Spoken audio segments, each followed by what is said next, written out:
So you want a trench? Bob asked, scratching his head. A big one? Bigger, I replied. Think medieval, think defensive. Bob's grin widened. I like your style, he chuckled. When do we start?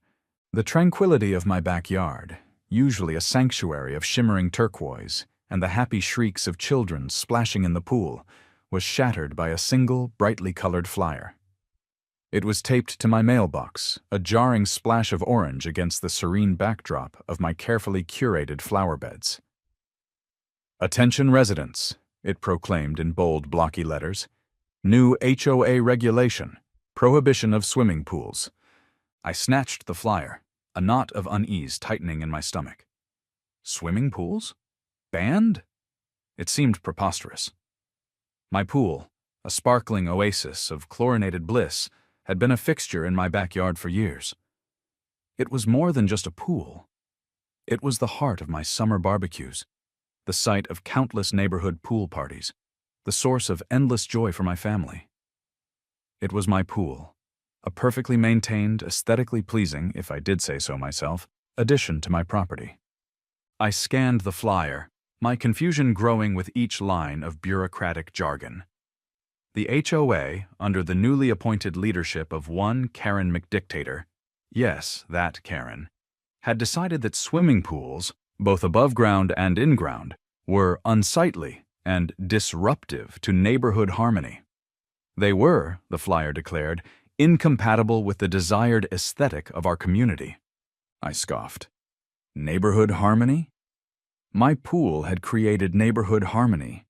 It was a gathering place, a source of fun and relaxation for everyone. What was disruptive about that?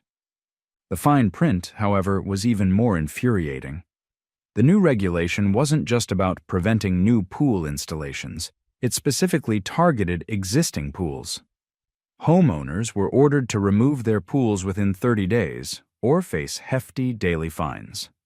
Failure to comply, the flyer warned ominously, will result in further legal action. I reread the flyer, my anger simmering. This was outrageous. My perfectly maintained pool, which had been there for years, was now deemed unsightly and disruptive by a power-hungry HOA president with a clear vendetta against anything that didn't conform to her vision of suburban perfection. It was a blatant power grab, an arbitrary rule designed to exert control over homeowners and enforce Karen's narrow-minded aesthetic preferences. And it was, I knew, a direct attack on me. My pool, my pride and joy, had become a target in Karen's war on fun. Staring at the bright orange flyer, the unreasonable pool ban burning in my brain, a slow smile spread across my face. Karen McDictator wanted my pool gone? Fine. She wanted neighborhood harmony? Even better. I'd give her neighborhood harmony she wouldn't soon forget. If I couldn't have a pool? Well, I'd just have to think bigger. Much, much bigger. The idea, ridiculous and glorious in its pettiness, sparked in my mind like a rogue firework. A moat. A massive, magnificent moat, encircling my entire property. It was perfect. It was petty. It was exactly the kind of over-the-top response Karen deserved. The next morning, armed with a hefty dose of caffeine and a devilish grin, I set about making my vision a reality. First, the construction crew. I found a local company, Bob's Dig-em-Out, known for their discretion and their willingness to tackle unusual projects. I met with Bob himself, a burly man with a perpetually amused expression.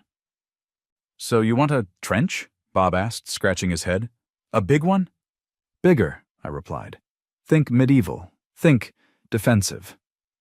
Bob's grin widened. I like your style, he chuckled. When do we start? The digging began the following week. The massive excavator rumbled onto my property, its bucket scooping out vast quantities of earth. My neighbors watched with a mixture of curiosity and concern. Even Karen, who occasionally drove by in her pristine white SUV, seemed perplexed. What's he doing now? I overheard her mutter to a passenger, presumably another HOA busybody. Some kind of landscaping project? Looks like he's going for a Zen garden, the passenger replied with a hint of sarcasm. A very large Zen garden, Karen sniffed. I just smiled and waved, letting them believe it was just an eccentric landscaping project. Let them think I was simply rearranging the dirt. They had no idea what was coming. The trench grew wider and deeper, encircling my house like a protective embrace. It was truly a sight to behold, a gaping chasm in the earth that hinted at the glorious pettiness to come. And then, the water. I hired a water truck to fill the trench, transforming it from a ditch into a shimmering, reflective moat. The HOA, upon realizing my true intentions, collectively lost their minds. "A moat?" Karen shrieked, her voice echoing across the newly formed body of water. "You've built a moat! This is preposterous! This is unsightly!" "Unsightly?" I echoed, feigning confusion. "I think it's quite harmonious. Don't you agree? It really ties the whole yard together." Karen sputtered, her face turning an alarming shade of purple. "This is a clear violation of something. We'll find a rule. We'll find a dozen rules." "Good luck with that, Karen," I said, a mischievous glint in my eye. "Because as far as I'm concerned, this is just a very large, very decorative, natural water feature." The moat wasn't just a giant ditch filled with water. It was a carefully curated ecosystem of pettiness. I stocked it with a variety of fish, koi, goldfish, even a few brightly colored guppies, creating a vibrant underwater world. Lily pads, both real and strategically placed floating replicas, dotted the surface, adding a touch of serene beauty and further infuriating Karen. And, of course, no moat would be complete without a drawbridge. A ridiculously oversized, ornate drawbridge, complete with a crank and a dramatic creaking sound when lowered. It was completely unnecessary, utterly absurd, and absolutely perfect. The sheer scale of the moat was breathtaking. It wasn't just a small ditch. It was a veritable lake, encircling my house like a medieval fortress. It was so big, I considered getting a small boat. The absurdity of it all was precisely the point. It was a visual representation of Karen's over-the-top rules, magnified and amplified to an almost comical degree. Karen and the HOA, predictably, were apoplectic. They descended upon my property like a swarm of angry bees, their faces contorted with rage. "This is insane!" Karen shrieked, pointing at the moat with a trembling finger. "You can't just build a moat. It's a safety hazard. It's not in the community spirit." "Safety hazard?" I echoed, feigning concern. "Nonsense, Karen. It's perfectly safe. See?" I gestured towards a sign I'd erected near the drawbridge. "Caution, deep water. Do not feed the fish." "Fish?" Karen sputtered. "There are fish in there. What about alligators?" "Alligators?" I raised an eyebrow. "Karen, you wound me. I would never introduce such disruptive creatures into our harmonious community. Not yet, anyway." But, the moat!" Karen stammered. "It's against the rules. We'll find a rule. We'll cite every single bylaw if we have to." "Good luck with that, Karen," I said, pulling out a thick folder filled with meticulously compiled documents. "Because as far as I'm concerned, this is just a very large, very decorative, natural water feature." I proceeded to explain in excruciating detail how the moat technically complied with every single HOA landscaping rule. I cited obscure bylaws about natural water features, water retention, and erosion control. I even presented a report from a certified wetland specialist, a friend of mine with a knack for creative interpretations, who had declared the moat a vital part of the local ecosystem. Karen and the HOA board members stared at the documents, their faces a mixture of confusion and disbelief. They were trapped. They couldn't argue with the paperwork. They couldn't deny the natural water feature designation, and they certainly couldn't accuse me of violating any specific rules. I had outpettied them. And to add insult to injury, I hired a team of landscapers to build decorative stone walls around the moat. They weren't just any stone walls. They were aesthetically pleasing, perfectly aligned and ridiculously expensive looking. Community aesthetics, I muttered to myself with a satisfied grin. It was the perfect finishing touch, a final flourish of pettiness that drove Karen absolutely bonkers. It's beautiful, she shrieked, her voice laced with frustration. It's too beautiful. It's mocking us. Mocking you? I feigned innocence. Karen, I'm just trying to enhance the neighborhood's harmony. Don't you agree? It really ties the whole yard together. The HOA's reaction to the moat was, to put it mildly, volcanic. Their outrage reverberated through the neighborhood, reaching a fever pitch at their emergency meeting. I could practically feel the steam rising from their pristine, rule-laden headquarters. They convened like a council of war, plotting their next move against my aquatic masterpiece.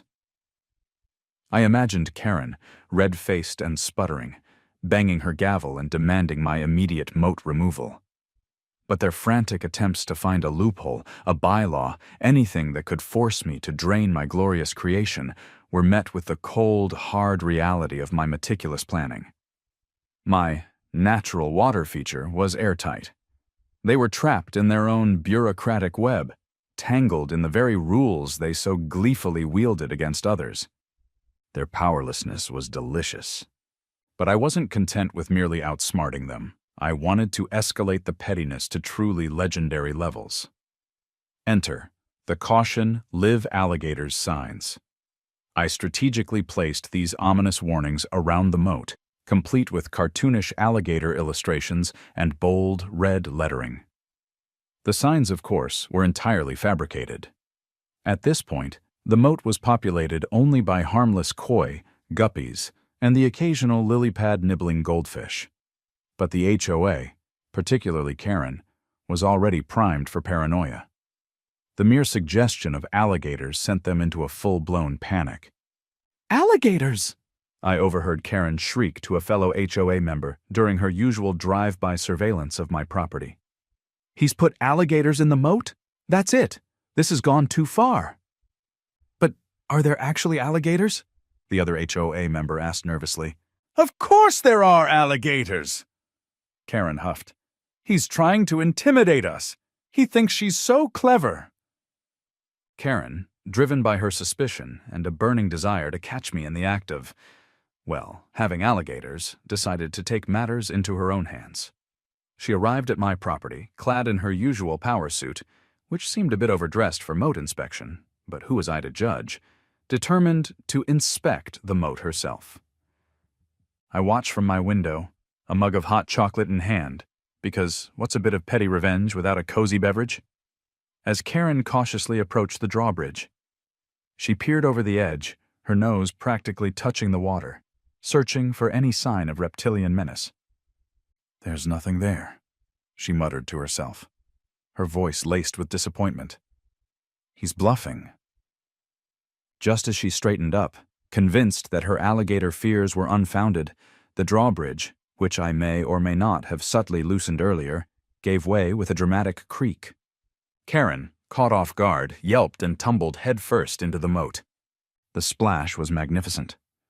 I choked back a laugh as I watched her emerge, sputtering and dripping, her power suit now thoroughly soaked. The koi, startled by the sudden intrusion, scattered in all directions. Karen, covered in lily pads and fish slime, looked less like a fearsome HOA president and more like a swamp monster. The security camera, of course, captured the entire spectacle in glorious high definition. It was a moment destined for viral infamy. I couldn't have scripted it better myself. Karen's unexpected swim in the moat was the comedic climax, but the real masterpiece of petty revenge was yet to come. The "Caution Live Alligator" signs, initially a bluff, now required. Well, alligators. I wasn't about to populate my moat with wild man-eating reptiles. That would be irresponsible, and frankly, a bit much even for me. Instead, I opted for a more civilized approach. I contacted a licensed wildlife facility, specializing in rescued and rehabilitated animals. After a surprisingly easy application process, apparently moat owner is a perfectly valid reason to adopt alligators, I became the proud guardian of 3 small, docile alligators. They were about the size of large house cats, more interested in sunbathing and eating fish than causing any actual trouble. They were also, importantly, legally, my alligators, with all the necessary permits and documentation to prove it. The HOA naturally lost what little composure they had left when they discovered the actual alligators in my moat. Their paranoia, initially fueled by my signs, had become a self-fulfilling prophecy. They descended upon my property once again, this time with a contingent of police officers in tow. "He's done it!" Karen shrieked, pointing a trembling finger at the alligators, who were peacefully basking on a floating log. "He's actually put alligators in the moat! This is a public safety hazard! Arrest him!" The police officers, looking even more bewildered than before, approached me cautiously. "Mr. Jamie," the older officer said, his voice laced with a mixture of amusement and exasperation. "We received a complaint about alligators." "Yes, officer," I replied calmly. "My alligators. Would you like to see their adoption papers?" I produced the aforementioned documentation, complete with photos of my reptilian companions and official stamps from the wildlife facility. The officers examined the paperwork, their expressions shifting from concern to incredulity. "These alligators are legally yours?" the younger officer asked, clearly struggling to wrap his head around the situation. "Indeed," I replied. "They're fully licensed and permitted, and as you can see," I gestured towards the moat, "they reside in a legally designated natural water feature. It's all perfectly above board." Karen sputtered, her face turning an alarming shade of red. But alligators, in a residential neighborhood, it's insane," the older officer sighed. "Ma'am, I understand your concern. But Mr. Jamie has all the necessary permits, and as long as the alligators are contained within the moat, there's no legal basis for us to remove them." He turned to me, a hint of amusement in his eyes. "Just try to keep them fed, Mr. Jamie," he said. "We don't want any incidents." "Of course, officer," I replied with a perfectly straight face. "They're quite fond of fish." The police officers, shaking their heads in disbelief, retreated back to their patrol cars. Karen and the remaining HOA members were left standing by the moat, their faces a mixture of anger, frustration, and utter bewilderment. They had been outsmarted, outpettied, and outmaneuvered at every turn. Their power, their authority, their carefully constructed world of suburban control had been completely and utterly dismantled by a moat, some fish, and a few legally adopted alligators. The absurdity of the situation was almost too much to bear, and I, standing on my drawbridge, overlooking my moat and my reptilian companions, couldn't help but smile. The HOA was trapped. Their carefully constructed web of rules and regulations, designed to exert control over every aspect of suburban life, had become their own undoing. They couldn't find me for the pool. It was gone, a casualty of their own petty ban. They couldn't find me for the moat. It was a natural water feature, a legally designated part of my landscaping. And they certainly couldn't find me for the alligators. They were legally adopted, permitted, and residing in their legally designated natural water feature. They had painted themselves into a corner, outsmarted and outmaneuvered at every turn. Their power, once so absolute, had evaporated, leaving them sputtering in the face of my magnificent moat. The community, on the other hand, embraced the moat with open arms. It wasn't just a moat. It was an attraction, a conversation starter, a symbol of rebellion against the HOA's overreach. Children squealed with delight as they watched the alligators bask in the sun, their small reptilian forms adding an exotic touch to the suburban landscape. Neighbors gathered on my drawbridge, sharing stories, laughing, and enjoying the spectacle. My house, once just another cookie-cutter dwelling in the neighborhood, had become the coolest house on the block, a source of pride, and a constant source of irritation for the HOA. And then there was the Moat Party. It was an epic affair, a celebration of my victory over the HOA and a community gathering of epic proportions. I strung lights around the moat, set up a sound system blasting upbeat music, and catered the event with enough food and drinks to feed an army. Everyone was invited, except, of course, the HOA board. They watched from their office windows, their faces a mixture of envy and resentment, as the sounds of laughter and celebration echoed through the neighborhood. The Moat party was more than just a party. It was a symbol of my triumph. It was a public declaration that I had won, that I had turned their petty rules into a joke, and that I had reclaimed my right to a little bit of fun in my own backyard. It was also a way to thank my neighbors for their support, for their shared disdain for the HOA's tyranny, and for their willingness to embrace the absurdity of it all. The Moat, once a symbol of conflict, had become a symbol of community, a gathering place where everyone was welcome, except, of course, the HOA board. They were isolated, ostracized, and utterly defeated. Their power had been stripped away, leaving them marooned on their island of rules and regulations, while the rest of the neighborhood celebrated in the moat-lit glow of my victory. The final nail in Karen's coffin was, ironically, delivered by her own clumsiness. The security camera footage of her moat mishap, her dramatic tumble into the lily pads and subsequent emergence covered in fish slime, had gone viral. It was everywhere. Facebook, Instagram, Twitter, even TikTok was flooded with memes featuring Karen as the moat monster, the lily pad princess, and the queen of the swamp. The image of her sputtering and dripping, her power suit ruined, her dignity shattered, was simply too good to resist. The humiliation was complete. Karen, once the feared and respected, or at least obeyed, HOA president, had become a laughingstock, a symbol of overbearing authority brought down by her own pettiness.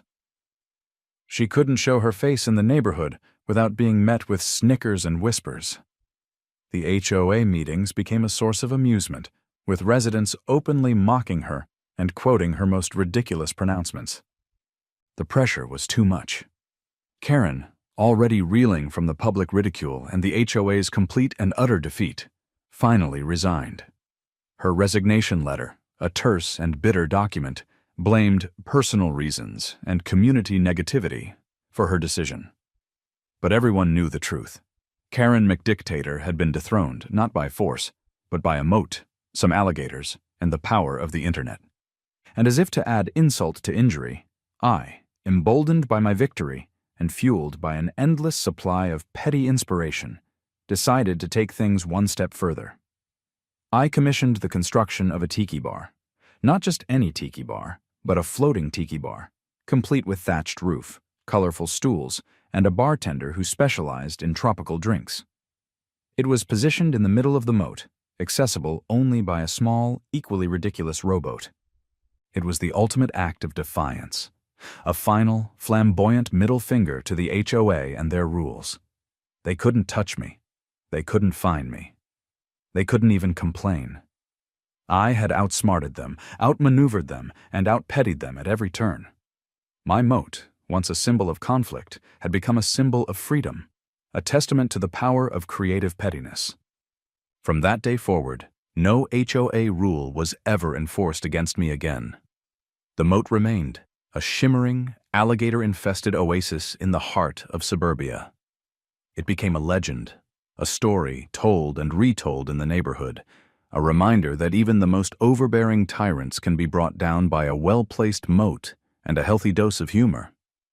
And I, the once bullied homeowner, became a local hero, the moat master, the one who dared to challenge the queen of suburban control and won. The whole experience, while initially frustrating, had been surprisingly fun. And as I sipped a tropical drink on my floating tiki bar, watching the alligators bask in the sun, I couldn't help but smile. Sometimes a moat is just a moat, and sometimes it's so much more.